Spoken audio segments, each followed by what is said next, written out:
मुल्क में आम इंतखाबात मुलतवी करने के लिए इलेक्शन कमीशन में दरख्वास्त दायर कर दी गई है। मजीद जानते हैं डॉन न्यूज़ के नुमाइंदे इरफान सदोज़ई से। इरफान, किसकी जानिब से दरख्वास्त दायर की गई है और दरख्वास्त में मौक़िफ़ क्या इख्तियार किया गया है?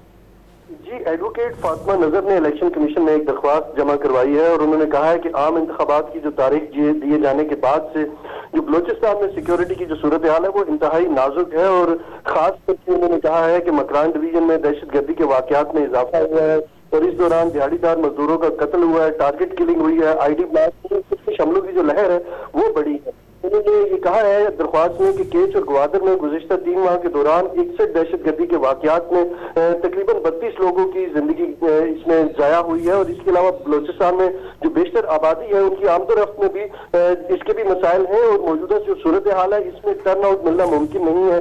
तो ऐसी सूरत हाल में इलेक्शन जो है इनकी इसमें जो 8 फरवरी की तारीख इसके ऊपर ना करवाए जाए और इसमें इनको मुलतवी किया जाए।